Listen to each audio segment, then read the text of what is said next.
দেখো আমি প্রথমে কি বলেছিলাম, প্রথম যে চেঞ্জটা হবে সেটা কি হবে না, সেটা হবে প্রোনাউনের পরিবর্তন। কিসের চেঞ্জ হবে? প্রোনাউন। সব প্রোনাউনের চেঞ্জ হবে না। কি কি প্রোনাউনের চেঞ্জ হবে? আই, উই এবং ইউ জাতীয় প্রোনাউন। তোমরা বলতে পারো স্যার এরকম আবার কোনোদিন তো প্রোনাউন শুনিনি, আই উই ইউ শুনেছি, কিন্তু আই জাতীয়, উই জাতীয়, ইউ জাতীয় প্রোনাউন তো কিছু শুনিনি। আমি তোমাদের সুবিধার জন্য এইভাবে বোঝাচ্ছি। দেখো আই জাতীয় প্রোনাউন মানে আমি বলতে চাইছি, আই কে যদি হেড অফ দ্য ফ্যামিলি ধরা হয়, তাহলে তার পরিবারে বা তার থেকে উৎপন্ন আর কি কি প্রোনাউন আমরা পাবো। যেমন ধরো আই ফ্যামিলির মধ্যে আই তো নিজে হলোই, আর কি আই থেকে মাই, মি, মাইন, মাইসেলফ।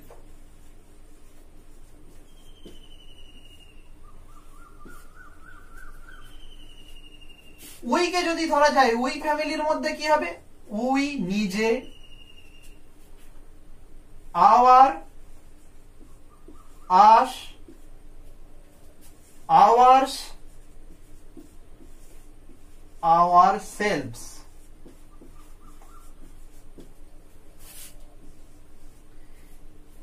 এই ডাইরেক্ট স্পিচে যখন আই জাতীয় প্রোনাউন থাকবে বা উই জাতীয় প্রোনাউন থাকবে, অর্থাৎ আমি বা আমরা এই জাতীয় প্রোনাউন বলা হবে, তার মানে সেটা কাকে বোঝাবে? নিশ্চয়ই যে বক্তা সে নিজেকে আমি বলবে বা আমরা বলবে। তার মানে এই সমস্ত প্রোনাউন গুলো হবে স্পিকার রিলেটেড, অর্থাৎ স্পিকার সম্পর্কিত। স্পিকার নিজে সবসময় নিজেকে আই বা এগুলোর মধ্যে একটা উল্লেখ করবে, স্পিকার সবসময় নিজেকে বা নিজেদেরকে উই বা এগুলোর মধ্যে একটা উল্লেখ করবে। এবারে চলে এসো ইউ জাতীয় প্রোনাউন। ইউ ফ্যামিলির মধ্যে কি পড়বে? ইউ। মনে রাখবে ইউ মানে তুমিও হতে পারে, তোমরাও হতে পারে। তাহলে ইউ, ইয়োর, ইয়োর্স, yourself,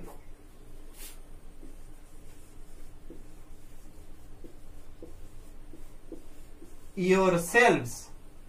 হ্যাঁ, এইগুলো ইউ রিলেটেড হলো।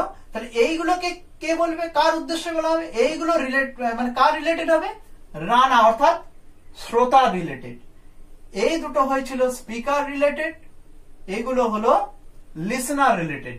অর্থাৎ শ্রোতাকে সবসময় তুমি বা এই তুমি সম্পর্কিত যে প্রোনাউন গুলো আছে সেগুলোর মধ্যে কোনো একটাতে দিয়ে উল্লেখ করা হবে। তাহলে খেয়াল করে দেখো এখানে এবারে বাকি প্রোনাউন কি পড়ে রইল?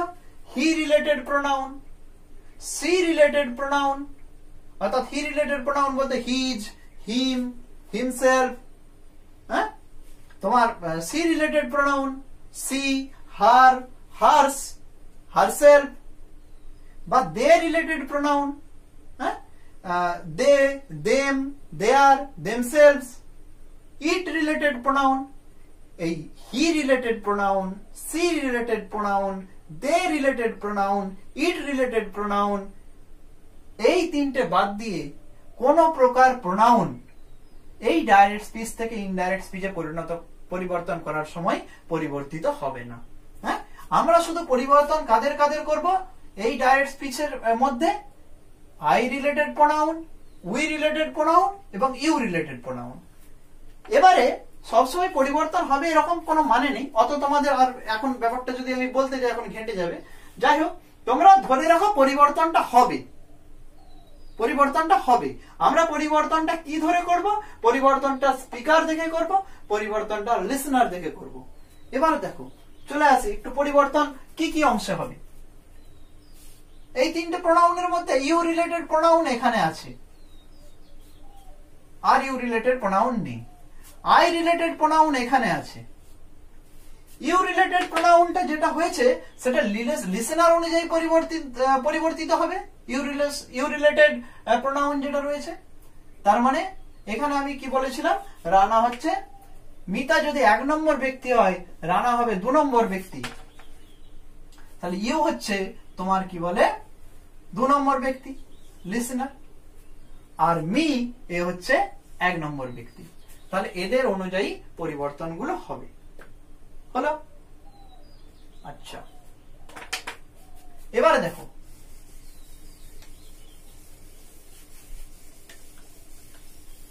দ্বিতীয় চেঞ্জ। আমি বলেছিলাম দ্বিতীয় চেঞ্জ হবে টেন্সের পরিবর্তন। কিসের হবে? টেন্স। টেন্সের মানে কিসের পরিবর্তন? টেন্সের মানে ভার্বের পরিবর্তন। কোন ভার্বের পরিবর্তন? ডাইরেক্ট স্পিচের ভার্বের পরিবর্তন। ডাইরেক্ট স্পিচ কোন টেন্সে আছে? পাস্ট ইনডেফিনাইটে আছে। টেন্সের পরিবর্তন করব, এর একটা নিয়ম আছে। তাহলে 2 নম্বরে আমরা কি করব? টেন্সের পরিবর্তন।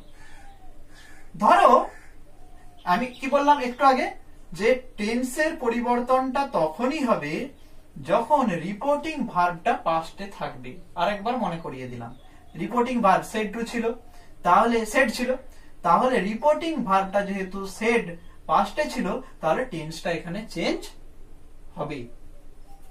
কিভাবে চেঞ্জ হবে? প্রেজেন্টের যাবতীয় টেন্স, মানে ধরো যদি ডাইরেক্ট স্পিচ প্রেজেন্টের যে কোনো টেন্সে থাকে, মানে প্রেজেন্টের ইনডেফিনাইট, প্রেজেন্টের কন্টিনিউয়াস, প্রেজেন্টের পারফেক্ট বা প্রেজেন্টের পারফেক্ট কন্টিনিউয়াস,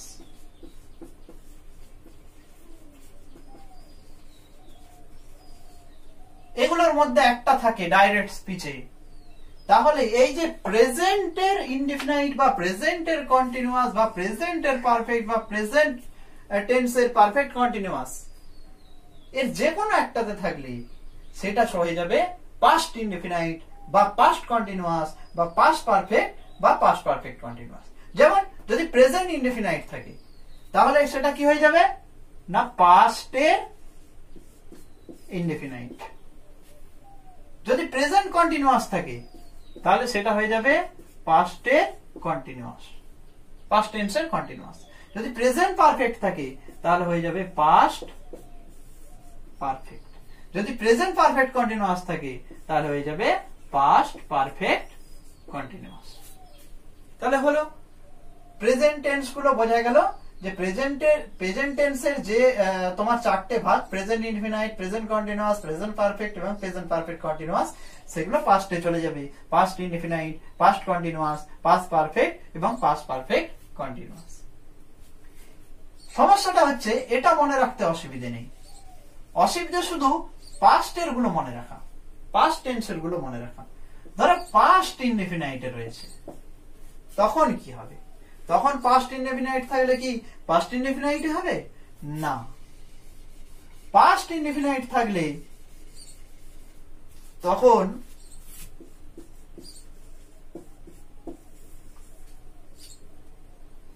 পাস্ট ইনডিফিনাইট হয়ে যাবে পাস্ট পারফেক্ট, হয়ে যাবে পাস্ট পারফেক্ট। পাস্ট কন্টিনিউয়াস থাকলে, পাস্ট কন্টিনিউয়াস থাকলে হয়ে যাবে past perfect continuous. Past perfect থাকলে কিন্তু পাস্ট পারফেক্টই থাকবে,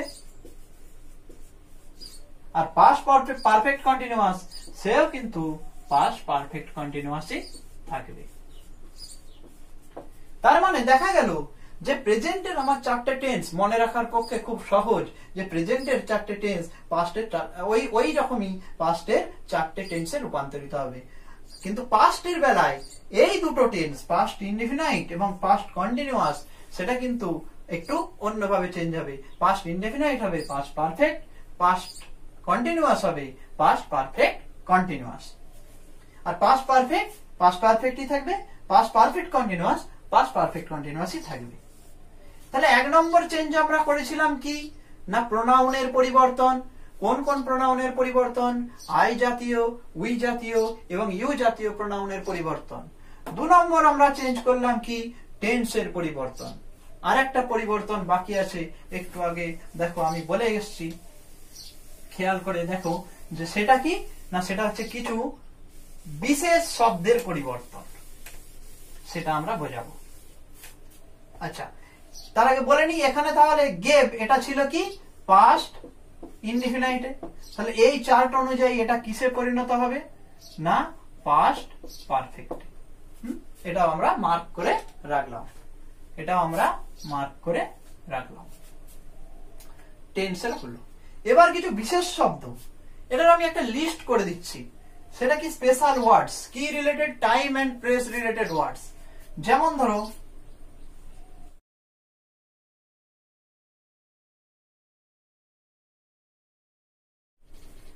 দেখো, সময় বাঁচানোর জন্য আমি এই লিস্টটা করে নিয়েছি স্পেশাল ওয়ার্ডস এর। দেখো, যদি টুডে থাকে তাহলে দ্যাট ডে হবে, যদি টুমরো থাকে তাহলে দা নেক্সট ডে হবে, যদি ইয়েস্টারডে থাকে তাহলে দা প্রিভিয়াস ডে হবে, যদি লাস্ট উইক বা লাস্ট মান্থ, হ্যাঁ এরকম কিছু থাকে, লাস্ট ইয়ার এরকম যদি কিছু থাকে তাহলে দা প্রিভিয়াস উইক বা দা প্রিভিয়াস মান্থ বা দা প্রিভিয়াস ইয়ার এইভাবে হবে। যদি নেক্সট উইক বা নেক্সট মান্থ বা নেক্সট ইয়ার থাকে তাহলে the following week, the following month বা দা ফলোয়িং ইয়ার এইভাবে হবে। আরো একটা দুটো অন্যভাবে করা যায়, আমি একরকমই শেখাচ্ছি। যদি টু নাইট থাকে তাহলে দ্যাট নাইট হবে, যদি নাও থাকে তাহলে দেন হবে, যদি এগো থাকে তাহলে বিফোর হবে, যদি দিস থাকে তাহলে দ্যাট হবে, যদি দিস থাকে তাহলে দোজ হবে, যদি হিয়ার থাকে তাহলে দেয়ার হবে। আমার যতগুলো মনে পড়লো আমি লিখলাম, একটা দুটো যদি বাইরে থেকে যায়, থেকে যেতেও পারে, তো যদি মনে পড়ে আমার তোমাদের গ্রুপে আমি জানিয়ে দেবো, পরে যদি এর সঙ্গে কিছু অ্যাড করতে হয়।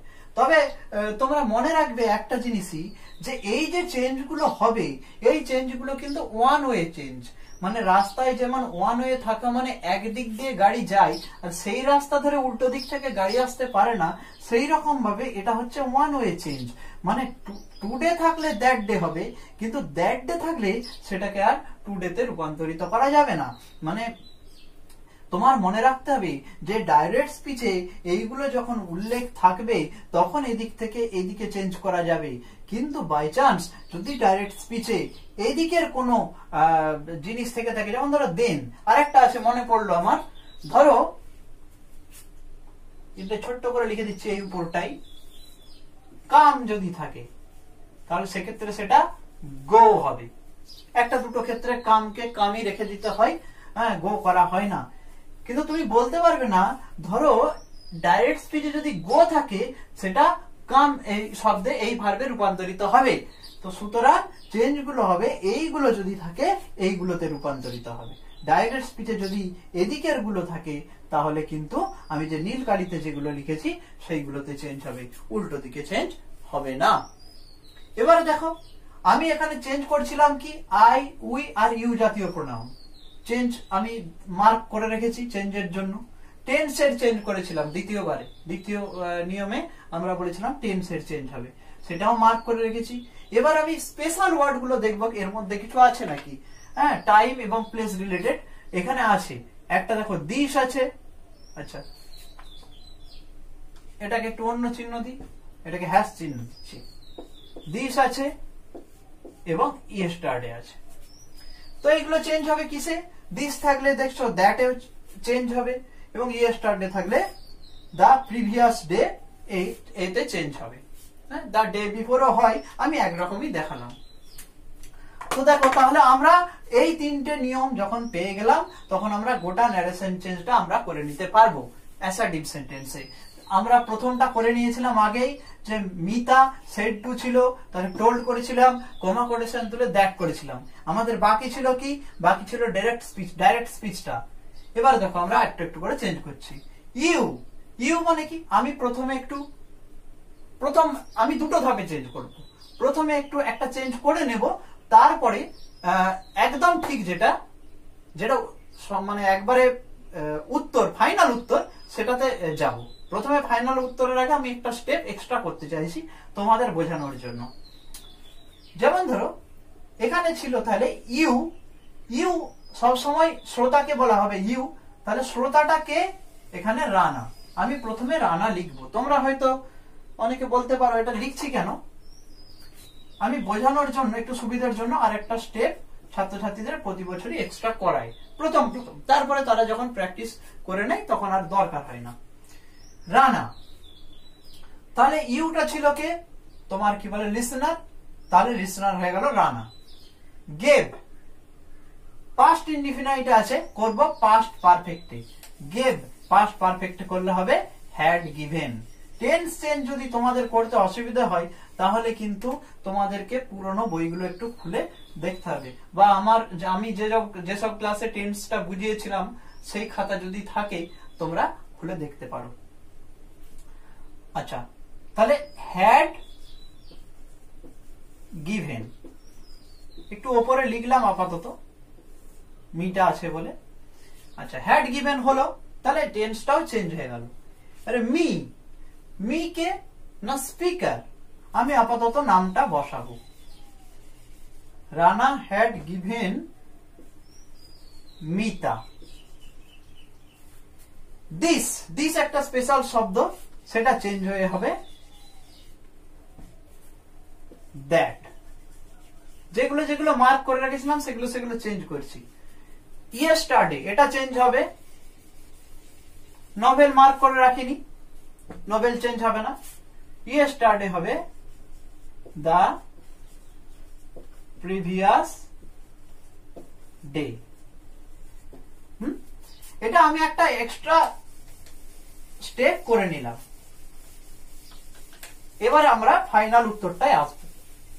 কেন এই আমি এক্সট্রা একটা স্টেপ করলাম, দেখো তোমরা প্রথম প্র্যাকটিসের জন্য এইভাবে যদি করো তাহলে তোমাদের ফাইনাল উত্তরটা কোথাও ভুল হবে না। যেমন ধরো আমি যদি বলি ফাইনাল উত্তর লিখছি, মিতা টোল্ড রানা দ্যাট, এটা আমাদের প্রথম চেঞ্জ হয়েছিল। এবারে চলে এসো, রানা লিখেছি, কোথাও ভুল নেই, কোথাও কোনো অসুবিধা হতো না। এটা যদি করতে মানে উত্তর করতে কোথাও কোনো অসুবিধা হতো না। অসুবিধাটা এই জায়গায়, অসুবিধাটা হচ্ছে তোমরা ছোটবেলায় শিখেছো যে একই বাক্যের মধ্যে একই নাউন আমরা বারবার ব্যবহার করতে পারি না।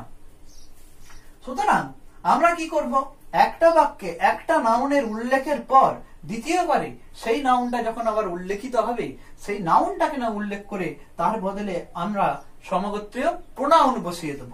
ওই জন্য এই রানাটা আর রানা বসাবো না, কারণ অলরেডি একবার রানা উল্লেখিত রয়েছে, তাই দ্বিতীয় রানাটাকে আমরা করে দেব হি।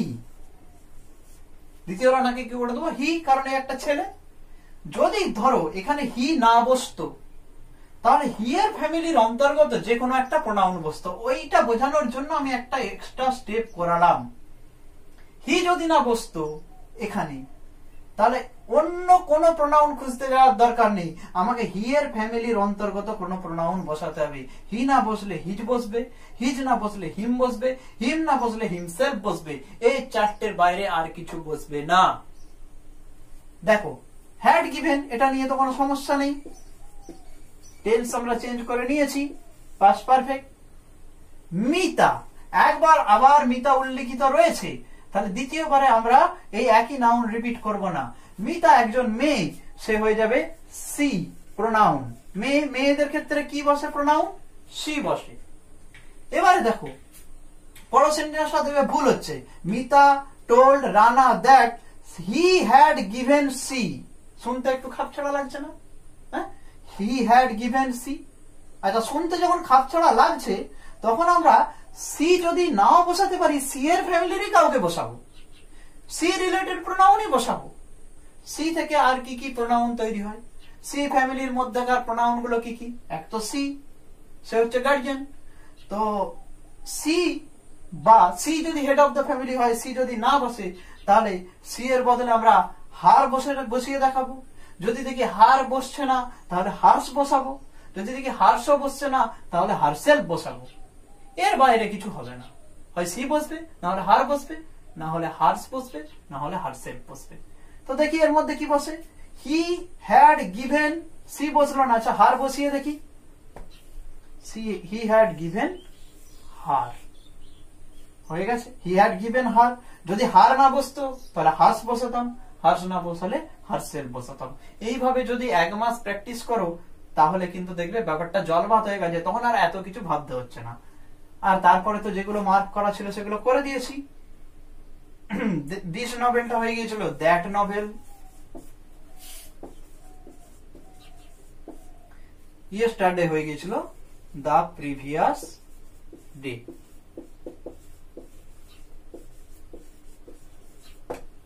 আমি চাইছি এইভাবে তোমরা ন্যারেশন চেঞ্জটা করো। আমি এর পরের দিন অ্যাসার্টিভ সেন্টেন্সের বেশ কিছু উদাহরণ দিয়ে আরেকবার বুঝিয়ে দেবো। অ্যাসার্টিভ সেন্টেন্সটা বুঝে গেলে আর অন্য সেন্টেন্স গুলো বুঝতে কোনো অসুবিধা হবে না। এই ভিডিওটা একটু বড় হয়ে গেছে খুব সম্ভবত, আমি হয়তো এটাকেই 2টো পার্টে আপলোড করতে হবে। আর একটা তোমাদের কথা বলি যে আমি একটি স্কুলের খুব ক্ষুদ্রাতি ক্ষুদ্র মাস্টারমশাই, আমার ভুল ত্রুটি থাকতে পারে। বিশেষ করে এই ফরম্যাটে পড়ানো আমার কোনোদিনই অভ্যাস নেই। এখন বাধ্য হয়েই তোমাদেরকে খানিকটা প্রিপারেশনের মধ্যে রাখার জন্য আমি এসব করছি। যদি কোথাও কিছু ভুল ত্রুটি থাকে তাহলে তোমরা আমাকে একটু জানিয়ে দিও, আমি নিজেকে রেকটিফাই করে নেব। বা এটা বলতে বলতে মানে আমারই অজান্তে কিছু ভুল বলা হয়ে যেতে পারে, সেগুলো যদি চোখে পড়ে আমাকে জানিও। আমি আবার তো ভিডিওটা যখন দেখবো তখন তো আমি নিজেও দেখবো। যাই হোক, তোমরা পড়াশোনাটা চালাও, আর যা অসুবিধা হচ্ছে তোমরা হোয়াটসঅ্যাপ গ্রুপে বলো। আর তোমার কি বলে, এই ন্যারেশন চেঞ্জ সম্পর্কিত যে পড়াটা আমি শুরু করেছি সেটা কিন্তু সঙ্গে সঙ্গে পড়ে নিও, তাতে কিন্তু পড়াটা খুব তাড়াতাড়ি হবে। আমরা আজকে এখানে শেষ করছি। পরের দিন আমরা অ্যাসার্টিভ সেন্টেন্সের বেশ কিছু উদাহরণ দেব, দিয়ে আমরা তারপর চলে যাব ইন্টারোগেটিভ সেন্টেন্স।